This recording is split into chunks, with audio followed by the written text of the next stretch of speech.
hwa ena wonu me wo bona puye ma ekwa kokosi frawa nodo na esan kopimati fi nyina no wonu mo fafiri nkransa Sompa 90.7 ewiabre kuku averenka jando wonu ne kuku kase no okuku ne sa na so muwa so mama yasoe na fe yewura sante ebo Benedict watete ne nyina na ya Grace mode enhira na toso enyaba ne sa pe systematic press woni papa toast nso wo mu ne echinchima fidie ne funuma na yede nam SRT ni so saa ma unye ba bia obekwa opese ohwebie anase utie bie Nevis Media brother Philip enafe nana wo wa hene champon wo mo kan ye ho edin nsesan yo e japia apamdada fe yanyebre na ensem no ye ntutu ne sere ne abasa emfa mawo kini yamanyoku no ena wo mo kasai sese de ejebe wanya ba beduru afe na abrewa yi poma kwan mu a iPark meeting eye amanyoku ahodo no ye to dance nkyerofo ka ho wo mo ne abato commission hye mudi a wo no mukohia to adwene ho kwampon befa so na aba ye beto bia eho enhyehye wo mbetime aka kire chidifo mo wo madi so yie no kini ya ka ne pray se de obekọ esan se mfempiemienu ne aduonu ba ko ho se bia de ba no wo no mo se nya de wo mbekọ bidda enam de efa wo mani so ne de wo mo hunu ye a wo mo susu ne sese bi enye de ebo akini ya manyoku no ewo abato mu na eno ena pani a won etua no se amanyoku no wo mutitine ni general chairman yura asedu nketia wo kasa na no wo kyerɛkyerɛ die ntia wo mo yɛ se wo mo nkɔ ne na epusu wo mo a ene de wagye atum se won bekro.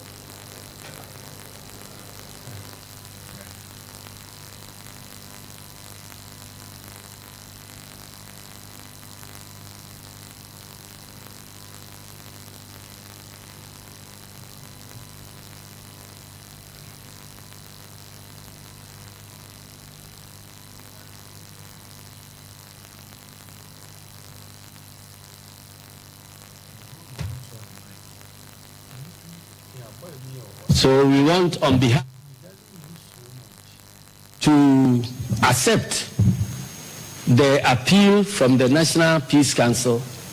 that we should consider returning to IPAC. But we want to return to IPAC and not any other forum. So the other side is for us to work to make sure that IPAC returns to its consensus building ways. We cannot do all that today, but I'm sure the National Peace Council will continue from where we leave off today to ensure that the issues that have been raised and tabled that were blocking our return, those ones will be dealt with before the next IPAC meeting. So General Chairman Eddie Machine Yamanyoku no Yura Johnson asedu nketia na wote se na wo kyerɛkyerɛ de ntia IPAC no wo se wo monko biu ya sese de wonom ebekro na metro house no medu wura special prosecutor na bobo ano pe na pani a wo kasai de ntansa bi boss special prosecutor kama se de dwumadi a wodie no yenhunu mfaso e wo so na ebinom nso kasa fa ho se jamaye job for the boys ya shaida de ne kotena ho se won pe kakra ni kwan e be fa so atuatua ne ka wo bra wo pem ya ma wo so no timi ba ba nwa so no eno nti na wo mo de eno atua ne ka na no na pani ya kasa wo NPP titre ne de otoso miensa third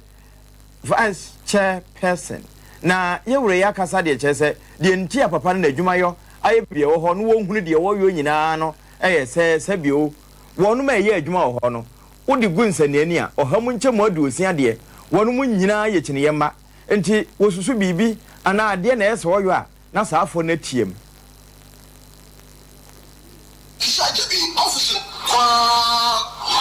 you see almost 300 staffs. 300 staff currently no more ajima awon ho. 300 staff, you almost 80 staffs, journalists and researchers. Journalists and researchers 80. Journalists and researchers 80. See,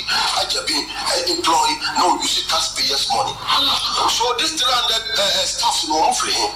Wow. So they are evil people that you see where they not influence almost undermine the credibility of the current government. This is why you see ajabi yeah nipa menu na ewa abaimo NDC NPP NDC for ya who promise who display ska yes dia yes na bafara kura by that time and yes you were the special prosecutor because the staff know 60% of his staff are NDC sympathizers. Yeah, the MPP and themselves were a Canadian. Yeah, themselves were political cannabis. NDC. The Kacha was supporting NDC underground. If not, I want confirmation is started. Auction. When I'm saying, we see what the investigation auction matter. We see what the investigation or see what the started from 2017 about 2020. By that time, about 2020. You see, so we are special prosecutor. Now to say auction, the auction system, no, a corrupt, and we will investigate. So we who's standing for the whole Ghana, who's standing for your office, for the credibility to show that you are fighting corruption genuinely. Argentina was started 2013, 2014, 2015, 2016, and 2017, 2018. Now what 2013, 2017. Why are you starting 2017? Because some of the NDC cabals, they almost to our office, no. And the idea because Samutika will not be seen in the Sikayra. Who would you have first canoe? Sa would Yamusu. So the Omukami see Ajabi and yes, I will Ebe Yakimama for Papa Yakimama NDC for in Canada. When you got out where you enti eni a wote ani mfoni a wo hwe yi Alhaji Masoud Osman one na third vice chairperson edema wosona manyokuo no na wo chese sabi kisi ajabe a wote ho special prosecutor adwuma wo ye na ekinefo na wo ye ma wo mo na ebi mo chesa ntina nka ese okoye osona adwuma mo a chese ono wo ye sono ba na eno ya sembisa na abato komisa maame Jane Adukwe Mensa wakasa na nenkasa mu eno da ewo nhyiamudi a edom baase na na sentrofo Sompa ne yeso ye wo hobie ena eno de ba betu dwa chese wono matena se abu nkompo wono mahwe abato a yeto wo manyimu na sabi yeto wie nso na se yetimi hunu bibi a ekoso ye wo se yi nakwa esanse ya abato mu an ye hu se elections are won at the polling station babia yeto aba ye kasa esumasi benten wanya sei no ehwa na nkuni no ne bo ye fa edi free enye coalition center na emuna ma me de betu dwa se wono ma ye hwehwemu ahunu se mo free donko economy no ho bia no se ya ba na ya sha ase no nso to a na emu adwo sabre no kura bitime sore ekoye ne ho yie bitime kura kodidi eba na obi ama se oba beto aba na moye ba be pono be nonum ho no na la na asan ache na emu no wo che se ebe ya kampanifo mfa nkwa adwendwen mu na ye sha aba na se emo no miensa na ewie atumi atoto ne ma nyina ye se de be na ba bia nkane ani no wonom so woni kroto awisi wom de be hu bie na mframa ntimi mo paper bia nkofa ba bia na ballot box bia ba besesa na nsemi a wode tu dwa no ye twen bi. Experience in 2020 revealed that by 1 p.m. 70% of our polling stations were empty of voters, as most voters had cast their votes. This made it possible because the threshold for most polling centers, as I mentioned, was reduced to 500 voters per polling station. In the past, we had a high threshold, some thousand and more, and of course our kits did not function as they should, and so you would find that we had several people in the queue for long hours. And you know, we believe that with the system we have put in place, reducing the threshold, increasing the number of polling stations, and of course with the robust kits that we intend to deploy, we will be able to move at a faster pace. If you compare the turnout in 2016 to that of 2020, in spite of the hassle-free process in 2020 and the lack of long queues and lines and so on, we had a voter turnout of 79% plus compared to 67% in 2020. And so we believe that if we should implement this process and this policy to the fullest, we'll have a smooth process. And by 3 p.m., of course, if people are in the line at 3 p.m. and it has to go on till later, they would still be registered. It is not to say that the polls come to an end at. Enti mfoni a yetwaguo na nkomo ahodo a ekoso yi efiri maame Jane Adokoemensa oya abato komisa na kache na wode to dom nanim se be ya abano kanomiensa yempon collation ntimi nya adwuma ye hya se kenkan na eno ho na ye kochini amanyoko no wono maboboa no ye ne yewura Madi Jibril rekwa kodi nkomo wo dom piafo abade akire di ma amanyoko no ne yabusa se ensem a abato komisa wode atodwa yi chine ya wedi wo susu ensusu yi mo so mo sen akura wote yanka awia premetobra kase ye wo Sompa TV ya na FM nyina ne YouTube nyina fa biesu ne ma hai Kojo mo na chine amanyoku mabobo ano bibia aboko de enya de boko ede ho ase ma meje mensa se aba yetoe no wo ma yehwemu ahu se efiri donko kwa nkosi be no miensa baabi wo hokura unya no mampo na waba beto baabi nso wo mato awie enso enam se ye nonum ntini ye twen na woka ne se wo se nka be ya yenwone yempon be se no miensa na baabi ankane ani no wo motimi aye neema ntentem asemi woka ye mo sa amanyokuo ye ba manyi mu a mukura donkese pa mo so musan electoral commission proposal audiba and one drain and quality on that proposal. The polling station bill why to about amount for to about some agency. No, that is obvious to before 2 p.m. and then for about 3 p.m. I think no one data papa. I'm sure that who follow MPP planners are more recently okay. I'm castle and come back to about 2 p.m. Then by 3 p.m. then I want to declare results. And then I'm declare results.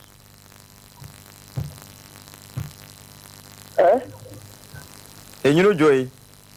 MPP planners, there's a planners, you know. I'm going to declare results and then. Ah no nsiankura boy no na baby wo hwa Around 8 p.m. And the crap on and do 10,000 no. About 2 million 30 different. That may be different. What you are here? Because it's not a cost on election. So one, you have to abandon and no holiday. If you are going to and son of a better to Abba. So do also the question of the Abba. And see, no, I did my attempt to Abba. Even though but I'm not to Abba. In fact, there are many polling stations I bet you know. Not lie, and I'm not going to lie more or to Abba. Because Obuko is human. I say number 2 about more. In the other committee, FSA 2 hours, 3 hours. Yes, I've done NHS, 2 hours, 3 hours. So be able to about before 3 o'clock. In the year, as a political party, then support to start propose that way. Because there's nothing I should say. It's about 2 p.m. now. I mean, I'm going to be up to about 5 p.m. in your platform. In 100% in any police station. It's really amount for about 5 p.m. Not like at the answer because they say money is not like no view. If as a fact here, yes, about 2 star proposal we say is about 3 p.m. Now let's come to data. Yewra Jibril na ye kan wo no ensusu ye na wasusu se monye no ntuma mo nso mususu sen. Oh, now in fact I didn't say yeah prayer. Yeah, didn't say yeah police is 5 p.m. no. Because dunia say we be here 7.3 p.m. which means they create another polling stations. The police are creating about 10,000 out of that they want to say. You know, they say economy issue for challenge more mind. Because of just 2 hours here, they be recruiting for 5 times 10,000. Actually, Mutika in millions. I'm from Portobia or minor. Okay? This is the same or minor I can say. Political parties, Jessica, politics. Now we creating more police. It means that all police parties almost creating more agents at the police station. They are not printing. They are not police for issues. If they acquire, they present to about 3 or 4 years back.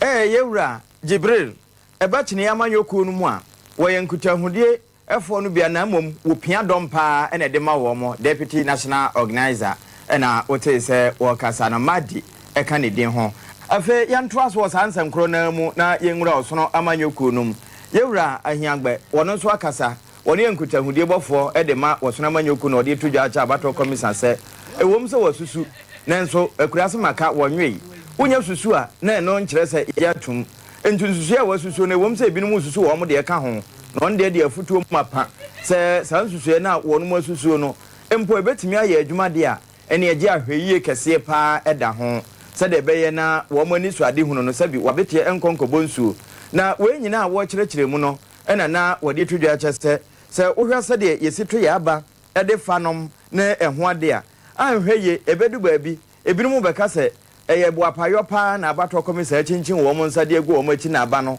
wama wono manto bie esanse se ye sha se ye to a ebi kura atimi kɔ pulling center ho be ahomadache bi kura no num mo no na wadwada kɔ kyena so wo pɛ nchama to na aba na watimi akɔ afom ana wakɔ na adwuma ebinum nso bɛkɔ adwuma ansa efiri bɛ no mienu no miensa ho no na efi na wo mapɔn kankan wo no ɛkyerɛkyerɛ ade se de bɛ na wo betu mirika aba na nso ne nyina nkanfu ano anopa na ade acha bi adwumadie edi nkomo yi binum kasai ma sompa nkura nsa se de na wo mo de tudwo ekyese se saa mo de a ene na ebehia se ensesan binum nso ebetimi aba na enu achi nso kura ba bi anka ne ni nom no na wo mo de kode a na yehunu na nso ne nyina nkanfu ano na ebehia ye se mpanimfo besan hwem na wo mahwem mienu na watimi atoto neema no ama atumi agina se beye na obia betimi ato na aba na watu ne yie enti se koba ne sanso de na wo se ho nkyerɛkyerɛ no etimi kopa ene on de ka se abato commission ye kwa akosena ya na etoda wonu mu ho na ye fa na agya ye kokosene ne se de ye kwa aten na e ba aten ne mom de wokura mu ankasa no wono ena atentrodo no ya na wobuo enti se beye na wokyena ebi nkoka bibi etesa no empo se saada no kura betimi aye hodide se Ghana eto aba ntimo obi ankɔ adwuma ye nyina nkɔ ne yenkonkoto ya aba yesusu se ebetimi aboa ye mpa esanse ne papam ene nyina ye hwehwe se de be na aboa no ne tro ne bo nyina enko na enko kom ene na yedaso aginam holiday ya asema ebo so yi ena Madina mra hye badwani yera savie sosu wono nso wasusu bibi ede aba se ewo se ye ma ye ni kɔ ho pa efe ye pa ahweniwa ne ye de hwɛ ye mra ne nchiama yada na boson kese ekoto so no constitution 1992 die no ne ye hwɛ se de esi ma ye nkwan ewa afofida ne die mu ne kwan efa so ye di no ene ne nke ne kwan se ye yokra ewa afofie mu na pani kasai de ohun ye ntia wo ka ne sa no enyuma eda ni wura no ene se wo de tudwa wo mra che badwadi. Lawyers will always have issues with additional holidays. But then I realized that there could be ways of curing that. And one of the ways you can cure that is to propose another amendment that allows for productivity in the existing holidays. So you will realize that there are two separate amendments that I have proposed. The first one has to do with productivity. In other words, when holidays fall on productive days, it will be sent to days which are not non-productive, like Fridays. And when holidays fall on weekends, it is marked as holiday. And what that means is that there's an amendment to the existing legislation that allows, that prevents the president from changing the days in which holidays fall or on which holidays fall. When we're able to do that, currently we have 13 holidays. If we're able to do that, what it means is that we can actually cut our holidays down to around 9, because there wouldn't be the need for you to change holidays. If it falls on Saturday, you mark it. If it falls on Sunday, you mark it. And so that gives us a room to allow for additional 2 days holidays that can be used as Islamic holidays, just to bring more equity, religious diversity into the country. Because when you look at the mandatory 40 days, Ramadan, it puts a lot of stress, health stress on persons of Islamic faith, both young and old. And right after the end of that, we have the Eid al-Fitr, and then the following day they have to go back to work. In fact, that affects, a number of them. And that is why if you have a proposal that allows for a day before the Eid to be a holiday, and then the Eid also being a holiday, it gives them enough time to rest, to recuperate, so they can go back to work, and be more effective in their workplaces. In the same way, if you look at the Eid Adha in fact, by Islamic laws or by the Holy Quran, should be celebrated for like 3 days. So if you go to other countries, they have like 6 days, 16 days for some of these. But of course, Ghana is a secular state, but we have a lot of respect for religious diversity. And no, Yera Savia Susua, where Medina Mrasha Bedweni, now say Bedwefi, one mapono suono. Now, and semi to just say, a be here, ye say, ye holiday, Mrano, yet me mun sacremu, said a bayana, a bit me abwa, ubibia, woman no more. And then na ye toaso, ye wo Chiniama Yokuno, na Bobuano pe, na one my war uti region ho, and a fee frau. Mantanum ho, womo, a Jew on Hutum say, one way Chiniama. And I want more casa de far running mate you home. One more casa se papabi, one no way IT expert pa. Your friend Leslie Tamakru Mensa, or one home day. Na say, Mampeninda da John Mahama, you know, so no name in a trapa, said he be a dinkunudia brechin ye. As I say, if he said, Mampeninda da, if Mauto, Rollins, JJ, Wuko ye, a Kamai say, Frau Ho, dear Nanke could touch in yeno, I take up, and it's a woman you be. Yo free potemwa ebe boa masa jana so bio na edin kunumudie aba amachine. Mr. Leslie Mensah Tamaklo comes to the leadership desk with a wide span of experience within the corridors of technology, robotics, artificial intelligence, infrastructure, and renewable energy relative to decades of industrial engagement with the World Bank. The Ghana-Japan Oil Consultancy, the Electromode Company Limited, Internet Ghana, and many others, which will make an endless list. Evidently,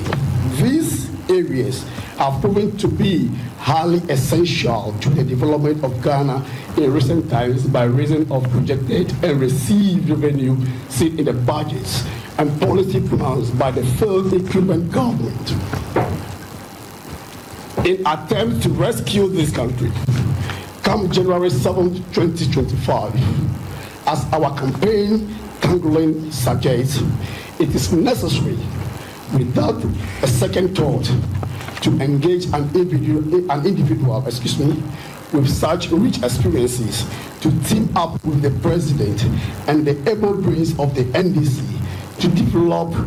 To deliver development and progress to our stagnant economy. Additionally, the voter legacy of the NDC at its topmost point passed away with the demise of His Excellency Jerry John Rawlings, may so rest in peace, the father and founder of this great party who signed the constitutional creation of this party with his blood. It is sufficient to believe that the selection of a running mate from the voter region, a man who has paid his dues to the root, stem, and branch of the NDC will equally be an honor to the fathers and the very soil that birthed the belief. Enti sankomwe pando ena wonomoko ball no ena wo chese yewura Leslie Mensah Tamaklo we IT expert pa enti baby abanu bi befa bia no so no computer obehunu na woni mu ntokuro ya domaboa ama chine yetimi yi wo so no de ato ba bi kura ama ne di mirika wurem na fe wababa kataman no so age osuo mu ne wowie nyina mu ene na yegusu a yede nsem no emawo na mom se woto asentini ho no etwetwen a ya fa ko 21st clinic wo mo na abem pa woni mu de ewa adwumanum na eco consensus wo mo no eyeko bi enha ban ase na maami a woda wo ma no eye wula asewa eno se bronya ne yebedie unya fa ba bia chinchim ye wa bonten wo mo boso nya asem ketwa wo monten so se ya asore wo mo so de agina mu pa Sompa kunafo achede kura no wo mo mra wo mo mai enso no wo mo brosko to bras kata wa so de mu saa eno nso eda nchanya afi na ebi no nso kura kai wo mbe bie sisi so adan esi edi bronya no wo se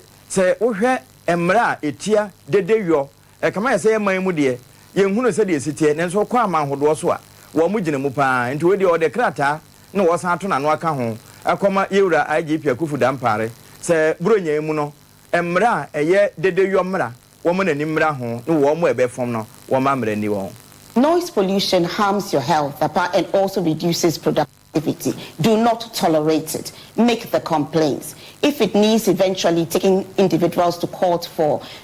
dereliction of duty, so be it. But please do not tolerate damage to your health. Noise pollution damages our health. And we appeal to the IGP to educate officers. Let them know that noise pollution is a criminal offense. And let us have a dedicated number that we can call when there's noise pollution. That means enjoy yourself. Enjoying yourself isn't a license to inflict pain on other people. There are people who are not well. There are people who are ill. And enjoy yourself, but be mindful of the noise levels. And we are saying that all through the year, we've received so many complaints by individuals from churches, event centers, drinking bars, so on and so forth. And unfortunately, the three agencies who are supposed to enforce noise abatement laws, the police, the municipal assemblies, and the EPA, unfortunately, they don't seem to be doing enough so that the citizens have a peaceful time. We're not supposed to get used to crime. What needs to happen is that the proper rules should I mean, if an armed robber breaks into your house, nobody should get used to it. And you see, when you are assaulting people with noise, it's tantamount to assaulting them with your noise. It's not something that you should tolerate. It should be stopped. So there's enforcement. Enforcement is the best way of ensuring that we have peace. And let's be absolutely clear. It's not just a preference. It's not just about your ears. Right. It also can give you, as the doctors have told us, high blood pressure, cardiovascular disease, and so on and so forth. And that's the reason why every last Wednesday of April, we have International Noise Awareness Day. And the idea is to raise awareness about the damaging effects of noise pollution. Ulasewa emfoni na eda so ne na ate ye no wono ne penia woda eco conscious citizen ano na wo ka kire yewura kufuda mpa ya IGP se bronya eba o na eba dede wiode ebeba pa dede nso etie nipa ye fa ahodie dede etime de hawkra ba woni baba ahoso no wanya yade be fra na tenento so wo hwa se ye bo ntwene wo so chenchenchen chan ni nyina oba bi na dede ena de ba entipanin wo mamra enye adwuma afa ye to akase ye no so a ena na medu wura wono ma eba wie mu a wo mo paade ehunu na wa ben pa wo mo na ebo ye nkokọ se sabre yi a ye wura mu yi ene wo to ani a amanfo anim horo ban wo mo na ase popra e cha akokọ hwede ya wakọ akọhweti wo bi menkana se awie ni nyina ye wo pawesi a asie na awono nso se de esi banom ne ho ade na wono maboye kokọ se yenhwe ye hu yie pa nkankan wo mo etetete anweatam so ene ba bia enua kese ni no na adawroma ye wuradu tieku wono ene ye pani a ye betini na di nkomo ye nkwa ahoma no so ne ye musa wo mo kokwa wo mo bode wo mo hunu ene afi enadodo kura saa hawa wo kan no ye betimi afoma kwa kosie aja tieku ti anka ya mo ha ba Sompa kase so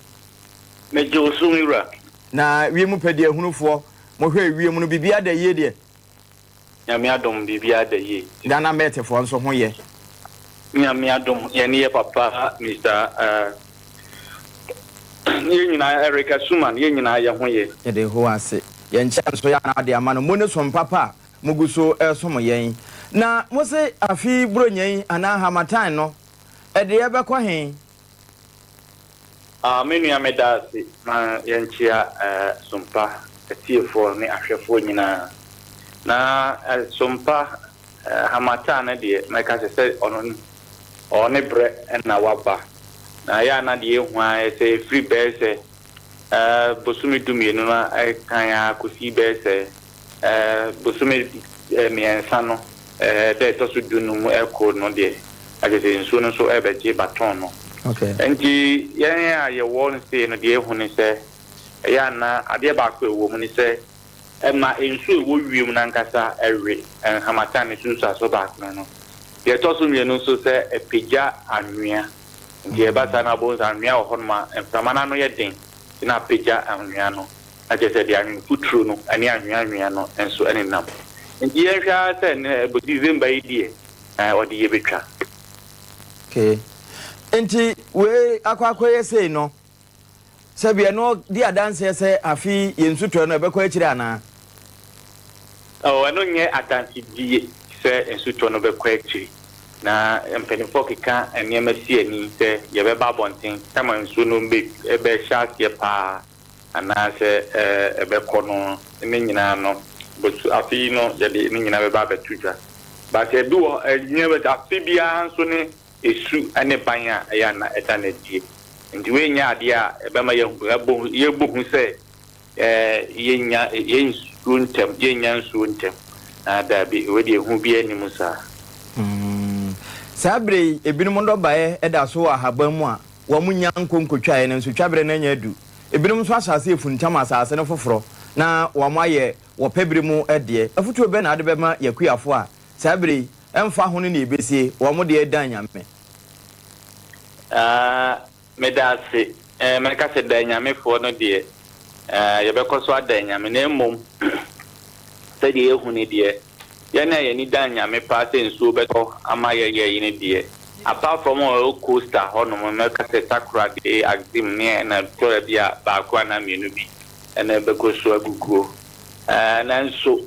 enya no de meka se we de akachi esanse nti omo bo modern na omo mpensuo bi a ombetimi e de agugu so because we na ekọ no na je se empo ewiemu awie no na asase no so emu esanse so ewiemu wi a o se nya nsuo kakra ewo mu nti anframa no be fa nsuo wo ba bia nti we ni padua kura no anframa ntimi twi nsuo bi firi ho nsuo ededa ho betwe haban ni ade ewo wura mu ni ade nyina no so atwi nsuo ni bi firi mu nti eba sakwa no a kakra na wo ewo wasase mu no atwi no ma asase no so san ye den na afia ma wa di aba no ho kire no nti ebeka se no de o fe na akwa de ankajaye na ensase ya nyame ehwe wo mo nimpa to nsuo gu so eni nnua wo mo sisi wo mo buru hunu kura wo hu ye moboi na we beto wo mo a nipa ye namu nso ya nya den ya fade ne ya brabo medase ensase no do ho na nipa no nso ya bia ye wose ye ne se ya wose ye boy ho ba sanse meka se nsuo no efa enframa ewie mo efa nsuo free bibie mo no na ekire se mo wie nti ye ja hyehye no ana ja toto no palm tapes no ene wona enum jot ni ade no ye besere ye wo de onum wi abomodin na to boas ne dumuja no emto ntwene basa impo me ka se Manchester Christ so no bi no kura no this time o se anu o bo a o so problem say na pa ye bibi sa ni nyina no ye be ye ahwe yi e wo ja hyehye ho ye to so bi oni se fa futuru kakra no eya na efrefa ye duane na che se ye bedi mfuturu titiri omo moton nuane no e be se so mbe kata so ama ye se de be ya mfuturu no na nose mask no a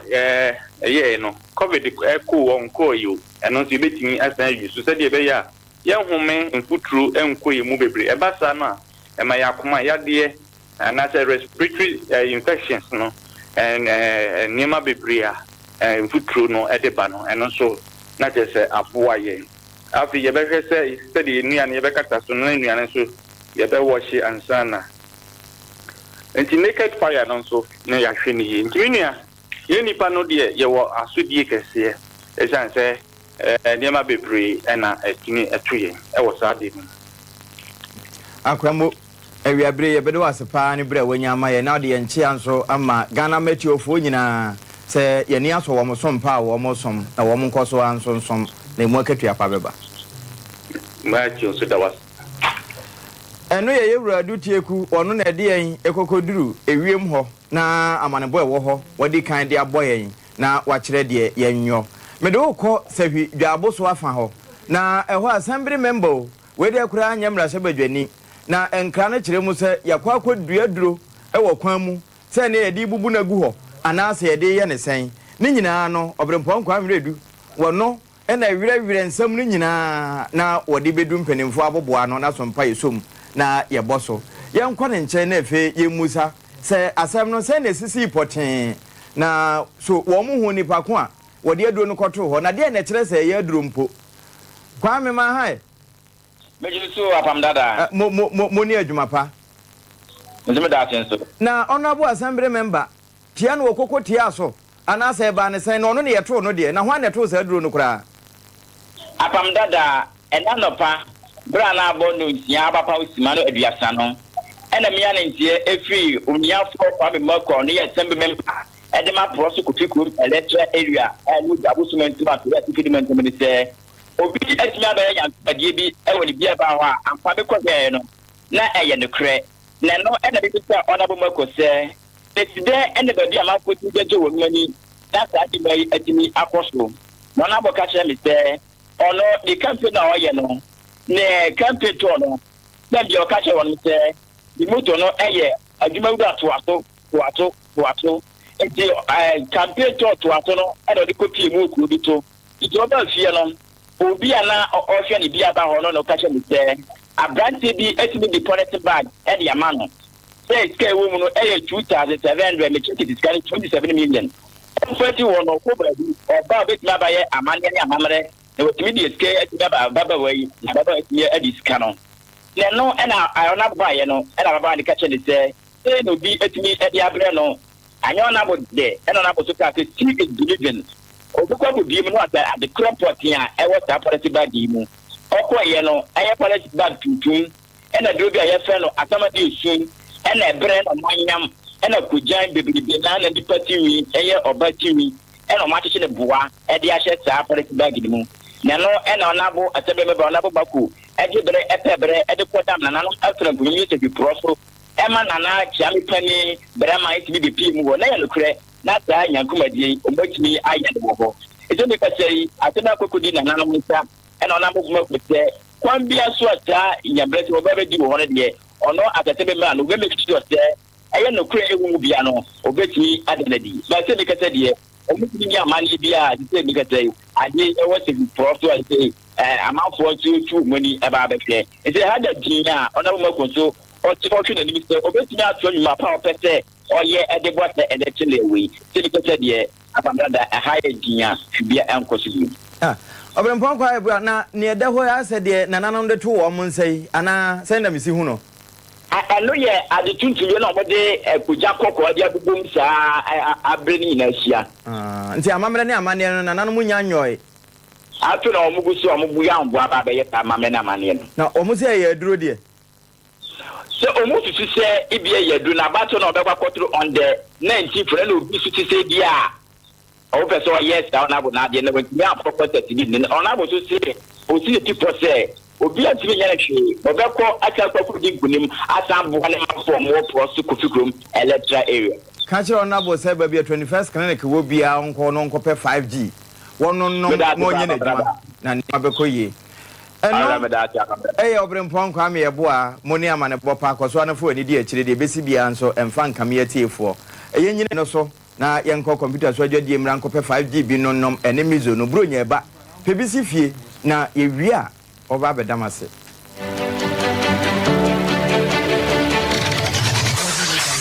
Introducing Mixer 5G Sparkling Drink, a whole new refreshment in a can. Mixer 5G is a tasty non-alcoholic drink. It is a perfect companion for all your events, including parties, weddings, and funerals. It is made with green tea, ginseng, guarana, grapes, and grapefruit. Get refreshed with Mixer 5G Sparkling Drink. For bulk purchases, contact 0246 270 221. This advert is FDA approved. 21st clinic a sciatica expert sciatica no o nerves na wo to ase na fa wo siremu na fa wo nansia besi ase ho no se ho techema eno ene ye fa ne sciatica na etimi bubu o to ase ka wo se dwe wo sirem wo je ho ba bi a enye na no na 21st clinic ba ye adwuma pa wo mu ye ntia baso bo ma je ne wo Ghana ha ene amono ne enya asem ketewa Womuji international awards ahodo womuji local awards ahodo na anu nso na womu the only sciatica research and treatment center in Africa bibrim hano ebi ni baby a gise 21st clinic nkoa womu de bibidro ene besa o yare no masa de machine aka ho eya yare sabia yare bia wutimi de ko ne mama de ba ko a womu gidi womu pa no eye sciatica ena stroke nso de kwa diabetes ne hypertension ne ade Ghana ha baby a womu ho 0540 311 311 0540 311 311 There's a 21st clinic. Woman is sciatica expert. Sompa achedie yaba Sompa achedie 2023 Bible say nyame Sompa pa ne say obi ko wunyanka ene erusia mobo enu ti na Sompa 93.1 Kumase Sompa 90.7 Enkransa Sompa 98.9 Sunyane yakabom se bronye yebema enwisia ene ekrafo edidi na yenko ayetini age se wo beboa yen enti se yesika fatu ahomatrofo iso 0598559802 meeting mu biem 0598559802 edin waso yeta 1 media bronya bosome ne de to so aduonu ba ko ne bebodwa trada na de amode tom yen no ye de ama ekrafo na me say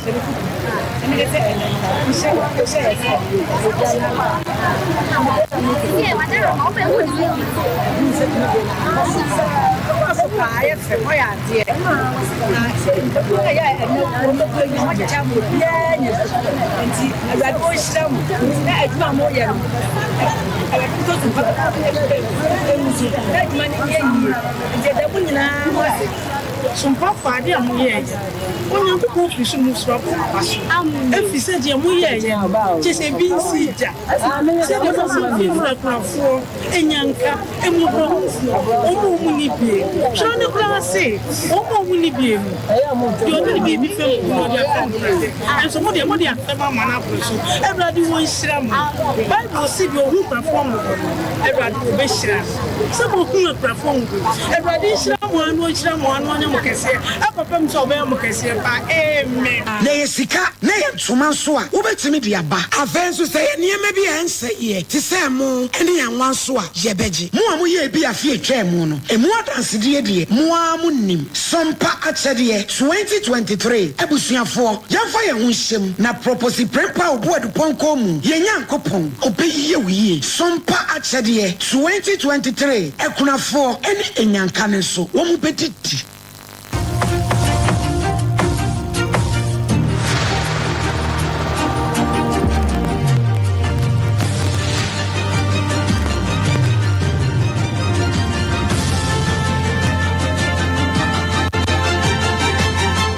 Sompa TV, Emma Aketiapa. Enokre Sompa television Emma Aketiapa pa. Enti se wo hwen wo Sompa TV so a kase enam Sompa 90.7 Mono East Mantan no Munkransa nesie ma wono ma watachiman Kentampo atebu ene na afa nyina wo mo fa so mfa so kosi fra wa no do ewi a wono ma wo bono ahen kro sunwaye na market ho na wo mbutuo eno nso petia kofa hafo ene na afa nyina ene afi Kumase eno fikese mo so ame the sea house ho eno nso apetia ama wono ma wo wi asase ano no ho nyina nso enya ne mfaso abe yentro akase no so na ye kwode a Facebook or live o YouTube nso Sompa television ubenya yen na online ho nso no ye gina ba bia de ekoso yi unya kwa ubetimi follow wo follow no na o like o comment na o share amobi nso enya bi me de obekọ bono mantanu mu na doma east nso ne yewura eho na yewura praku wo ye mrase badwani doma east no ahenkro wamfie kwa nso na doma akwamu nyina wo ene wamnafo ya kire masu ka ho na pani dia tojo echese na niso ade hunu na botae pa ne se ene se nka wo mfira konwa so pa no na cancer asopiti wotimi asibi e de ama wo nom sesei wo ma ya sabe wo ho no ewom se mu apagade a free health center ye wo polyclinic na nso enya nwie peyo de ede na niso pa ne se obenya cancer asopiti e de ama wo nom se de be na nyare wo binum etete sa etimi kofa kokora mo ba no wo betimi aso ano e wo mpotem ho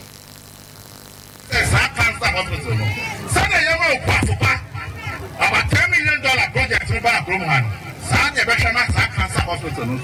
paper Bromhasi. Now, remember me, Casa, project ready at Yakosuyan.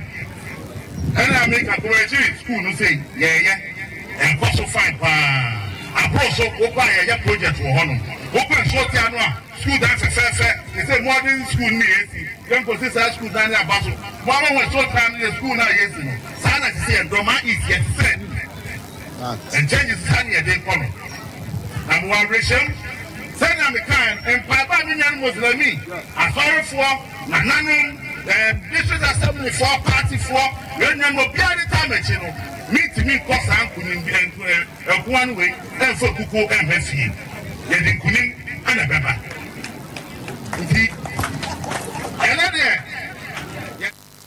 Yewra Paul a prokuchim bema we mrase badwani e wo doma East Abattoir Mpesua so na ewie no Yewra Safo Aje a Ghana Gas we executive director enso kire se adwumedi wo mo ansa na hye na wo hwe proposal as pa ebegu wo maboboa no anya asemwa ya dawroma doma East fo wo mo de wo no so mu no Ghana Gas enso be de obetimi bia se beyo na obetimi aso wo mo asene yie na dwumadi no atimi ewie peyo. You receive proposals they bring more than 200. It's honorable. It's here you tell you say no be able to wire there. Never make us an end. Me see we are on chance say Ghana Gas. The back of our communities.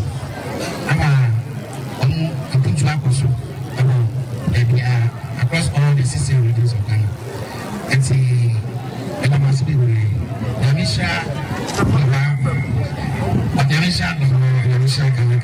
thank you. Ewie no honorable Emmanuel Kofi Ajiman won na ye aban krache wa mananso won wode na CPC mu rempema se edu ema honorable Paul Aprekutwim bema ene afi Ghana Gas fo se bekun din fata no a ya akono ene fata no na ote se ye ka buadi din a na chese eno nso fata no bra wo boa ama ye didie ne se hunti wo ka agina ne manfo nyina nim se paneyi ewom se ukompotem ho a empuntu wo mugusu kon kakra na nso be yemra se badwani no e overwhelm na kwanye isusu na Yewra Paul Aprekutwim bema yadanase bise ansana yabeshi dwumadi ya asene ko chair board member not the kanum na mechia no komodidiem no etinenchen ho komodidiem no otimu za Ghana Gas bedwumadi we ya bedi no onye babia ne bayo no onye babia bebenya bia nka babaya ne Ghana fa nan nyina na mo wantimi nya ni nyina dakro na uhwese nne yenya ne bia na kyerese MP ayesuma no no na abono ho modene ani chonabo yeda wansi na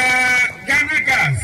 yabada wansi yati hudini yati ngoma kasi ahoye no Ghana hai yabama hummo ani adwuma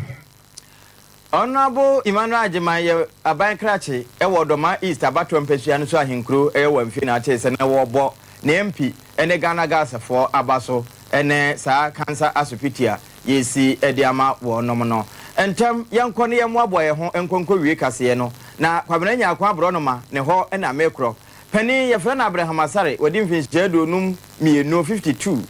ya so ne panchi se wakwa akotase Ghana Water and Sewage Corporation for wono mo papo ibi ye nade se wode kɔ hin wode kɔ ye den de ene kwabena na betimi abo enchiremu kwabena ma hae mejosunia bela na bibi abɔkɔ de nyakopɔn adom na agya sare kontima akɔ eye bibi pan no wo kodi ye ntia wo kɔ ye sa anase de ne bae minya bema ante memechefo nyina kwaba edomo betiemu ewo eye latere piapem na asem nyina no ene se Abraham Asare awanya finsia adunu emienu efitetu lesene ne Ghana Water Corporation for ene eye adwuma amono chrome office wo on no ye adwuma na afie atwa mu fimpinu ene eye adunu emienu ene no akasa ebo moden etro krata sempo no adwuma no onye ebio na eno ana a police for HMS December bosumi ya na no brada de to so eye de to so edu emienu no omunya no entie ese impo no enkofo bi atwetwetwa Ghana Water Company for 5 star omudi gu kia track mu edi adwane edi akọ anita mu no ho anu panyifo bo moden emom na ebom to emom kopie mu ewo bia ya odi pa akọ from no omko ochire wo no na mpa ne nyanya ne ampa ntino mo koye no na abrantia na so panyin friend se Abraham Asare awanya fihia adunum emienu ana no mo ye adwuma bebe twam ekono na ono eka ho ebi one eye ne yonko eba akọ ena sada me no akata panyifo atimi eso mo epechi na panyifo etire ma sa 8 inch eye pipes na komo twitwika no ba ku biara no ebo no esom 13 13,000 Ghana cedis. 13,000 Ghana cedis. And we did not say, Nanyesika Ketuakura, and na sa a year and many pa and horror and some Limuno. No, you just said the first one pension. No much which perhaps Makuma and Duni and yes, 23. Now 23 never could be a sum 13,000 yeah. Not with a lot of Ketuakura. No, and a better than the Bena Ebisato so and the piano. A Juma Winty and okay, me Abraham Asare. Other two got a chain with Ghana Water Company. Onomunya Jumani Bill Anna. And also dear. After the sponsor the pet here or Bama Shumatmakoso, a brainy crabiano, the better today, I'm a better from piano, yet I remember some Sompa SK4.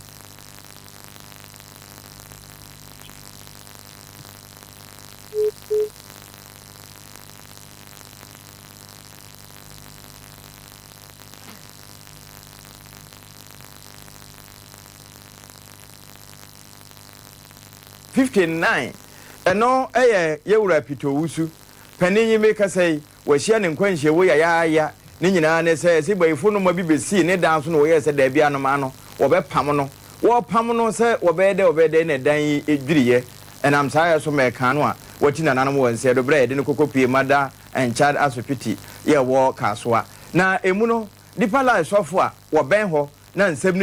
ned then any mother. And na watch let's say one in a year dim comono, and no watch him pa, dear yo ya, dine to me boo, and I see Julia, Eddie Goo Niconoso, Ninanessa Anomabi, Eba ABC, near Sway by Funoma, Nene say a yanoma bang, Nenchino mana, Ebiane Petru, Ebinson Quaqua de Bi, San no main a yan one by a few moana, ye power my boy said, one way by Funoma, and Janoma Crone dear, dear one who's away by Funoma, Penny Quaqua Pamanoa, and Namso. Ma watewe ya watina nanom e wonse aduino je wo mo a ene betumi a kire sofo kan sei na amadi besi wo mo dan so enti kapani pese anmal agreement okoye yi okotoba abon enti ne was say onene ne pie but ne was a conditional the other side enti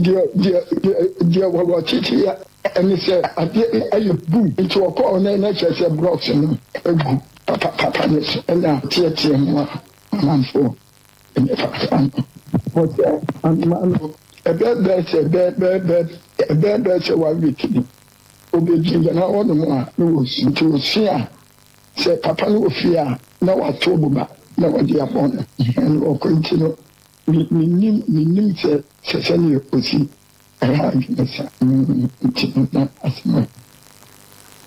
oh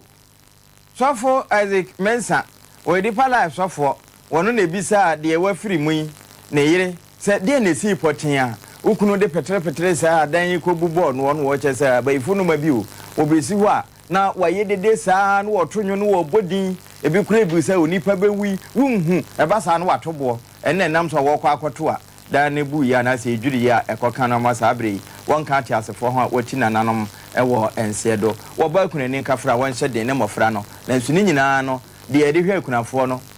ebi ne Sompa kunafo akyede enti won so fa de ekom na adaworoma de ne de akam sa no won fa pepe na ni wase ne suo 0598559802 na de mra Charawa Media ana Blessed Foster ene beba unya hu sa din no pe na chese won tontwene emu nhira de chapo chense 105G energy drink ewiabre mekamfo enoma pa eyanom ne ya ahoden wom na eye adwuma se nkonya wati gwara na penjensen grapefruit green tea ni nyina bi wom na se de sisiesie nipadua no wa ye mra no wanom saa na waye adwuma bra ye ho hwe enye yi no na no nso wanom bi waso de anopa wuni di bobobi na nya ahoden foforo fa kwa adwuma ene mizo fruit drink e ba ne bema eno de ye amango de na afi nuaba ya kan nyina bon eserense mixed fruit no 0246270221 ahoma pusu a Catchers Marketing Agency for obenya won 21st nkrabata bia nso ebi wo ho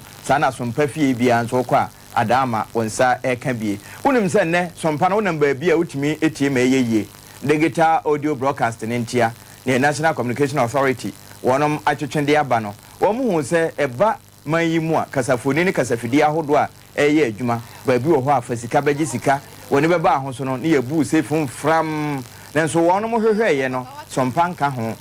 na edwuma de ye die bia nso no